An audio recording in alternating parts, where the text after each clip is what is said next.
वरुण पुरोहित जी, शुरुआत आप ही से कर रही हूं क्योंकि ये आप लाइलाज हो गए, मतलब आपकी पार्टी लाइलाज हो गई है और अब कोई डॉक्टर भी इलाज नहीं कर पाएगा आपका। समय पर इलाज नहीं दिया आपने बीमारी को। हिमानी जी, अभी आपने दिखाया 370 बना लिया टारगेट, 400 पार, हुंकार भर ली, ललकार भर ली।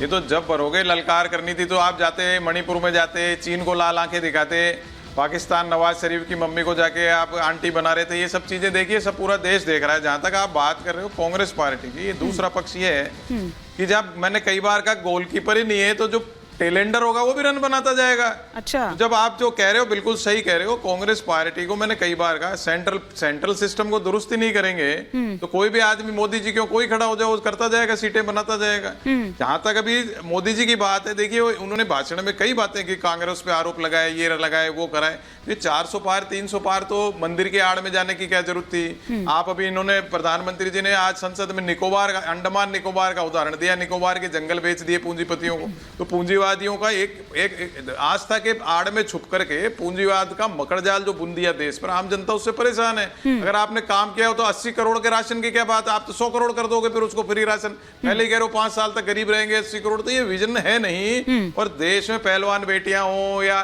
चिन्मयानंद का केस वापस हो सकता है सारे अंग्रेजों से ये प्रभावित कर आते हैं ना। आप तो सारे मुद्दों को एक साथ समेट लेना चाह रहे हैं वरुण पुरोहित जी, लेकिन वो कॉन्फिडेंस जो वहां दिखाई दे रहा था जी, क्या वो INDIA में है? कांग्रेस में भी छोड़ दीजिए, चलिए वो जो कुनबा है जो जुड़ा हुआ है, जिसको आप कह रहे हैं, हालांकि दिखता नहीं है जुड़ा हुआ, एक एक कर तो सब निकल लिए, क्या वो कॉन्फिडेंस वहां दिखाई देता है? नहीं हिमानी जी, इंडिया जो आप कह रहे हो कुनबा पूरा बन ही नहीं पाया, उसके पहले बिखरने लग गया। उसका कारण मैंने कहा सेंट्रल सिस्टम कांग्रेस पार्टी तो का। सर वो कब ठीक होगा? मजबूत होता तो 101%। अब उसका तो अब आप खुद ही कह रहे हो लाइलाज बीमारी है उसका, ठीक तो कार्यकर्ता में क्रांति आएगी। मतलब आप मान चुके हैं कि ठीक नहीं होगा, लाइलाज है, आप भी मान चुके हैं जो कहा जा रहा है।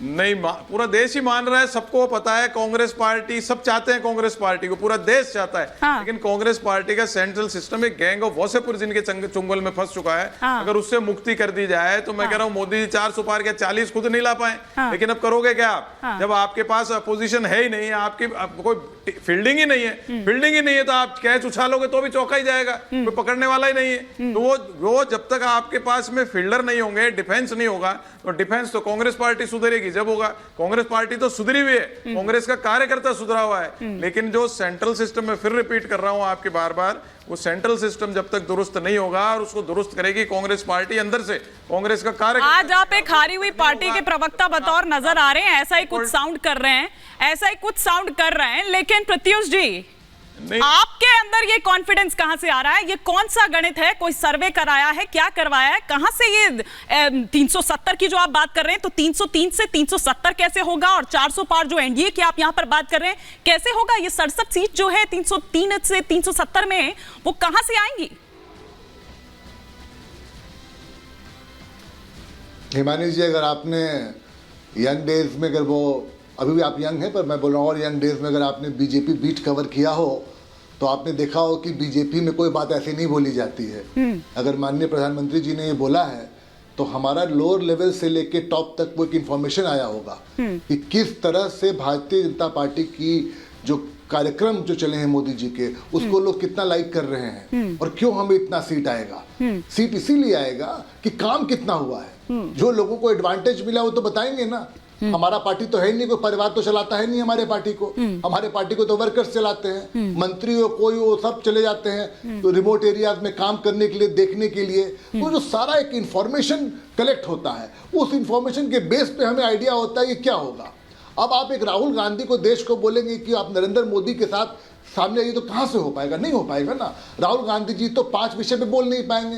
उनसे आप शायद टेक्नोलॉजी पूछ दीजिए, टेलीकम्युनिकेशन पूछ दीजिए, एग्रीकल्चर पूछ दीजिए, उनको समझ में नहीं आएगा क्या हो रहा है, क्योंकि उन्होंने तो सिर्फ एक परिवार के उससे चलाया है पार्टी को। तो आपको ये समझना पड़ेगा इस बात को कि नरेंद्र मोदी जी का इतना वास्ट एक्सपीरियंस है एडमिनिस्ट्रेशन का, हर चीज पर उनको डायरेक्ट इंफॉर्मेशन है कि क्या हो रहा है, इसका रिजल्ट क्या होगा, घर बनेंगे, पक्के घर बनेंगे, एलईडी बल्ब दिया जाएगा, टॉयलेट बनेगा, फार्मर्स को यूरिया देना है, हर फील्ड में कोई भी ऐसी वो नहीं है। इसी की वजह से आप अपनी उपलब्धियां गिनवा रहे हैं, लेकिन एक तस्वीर भी हम यहाँ पर देख पा रहे हैं नीतीश कुमार से, जो आज प्रधानमंत्री नरेंद्र मोदी की जो मुलाकात हो रही है। आप करिएगा कंटिन्यू, मैं बस वो तस्वीर दिखा रही हूँ। और उस INDIA कुनबे की भी थोड़ी देर पहले हम बात कर रहे थे, जो एक एक कर किस तरह से छिटकते चले गए और जो उनको जोड़ने वाले थे आज वो दूसरे पाले में चले गए हैं, और तस्वीरें भी इस वक्त नजर आ रही है। प्रत्युष जी, आप अपनी बात कंप्लीट करिए, तो मैं बाकी मेहमानों का रुख करूंगी।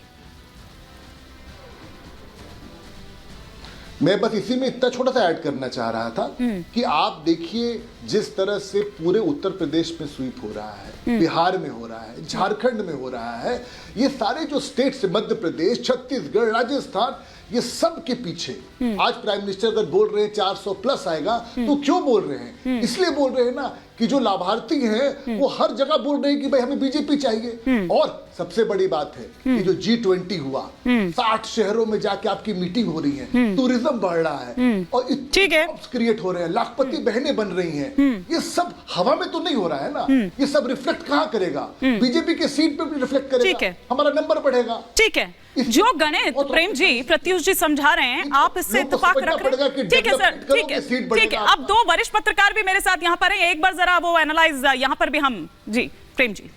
देखिए ईमानी जी, जो प्रधानमंत्री जी कह रहे हैं 370 की संख्या, इसको चलिए हम सही मान लिया, तो क्या उनके एलाइज बस वही 30 सीट लेकर आएंगे क्या? इसका मतलब क्या है कि भारतीय जनता पार्टी में अपने एलाइज को जिताने की क्षमता नहीं है क्या? क्या एलाइज ही भारतीय जनता पार्टी को जिताएगी?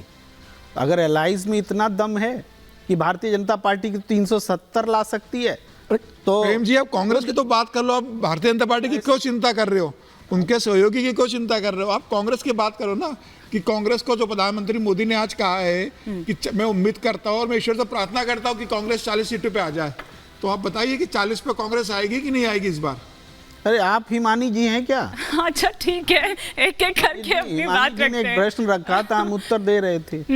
तो वो प्रधानमंत्री एक इम्पोर्टेंट बात उन्होंने 370 कही है, इस पर पूरा देश बात कर रहा है। इस पर एक एंगल जो मैं बता रहा हूँ, दूसरे लोग नहीं बताएंगे ये एंगल। उसके बाद आपकी बात पर भी आ जाते हैं समीर जी कि 40 सीट कांग्रेस को मिलेगी, भारतीय जनता पार्टी नरेंद्र मोदी जी कामना कर रहे हैं। चलिए एहसान लिया, विपक्ष एहसानमंद है नरेंद्र मोदी जी का कि वो विपक्ष के लिए कुछ कामना कर रहे हैं, लेकिन क्या चुनाव का, जनता के वोटों का कोई मतलब है? अगर यही सब कुछ तय हो गया तो छोड़ दीजिए, चुनाव मत कराइए, यही फाइनल हो गया। 370 आप रखिए, 40 कांग्रेस रखिए, चुनाव खत्म। क्या देश में चुनाव खत्म करने की तैयारी है क्या? अरे जनता की अदालत में, यही बंगाल का उदाहरण दे रहे थे प्रधानमंत्री जी, ममता बनर्जी की पूरी पार्टी जबरदस्त तरीके से जीत गई और स्वयं ममता बनर्जी हार गई। अरे क्या मालूम नरेंद्र मोदी जी हार जाए, बीजेपी जीत जाए, ये तो जनता की अदालत होती है। राहुल गांधी हारे थे पिछली बार। भाई जनता क्या करेगी ये आप पहले से कैसे प्रेडिक्ट करते हैं? हाँ,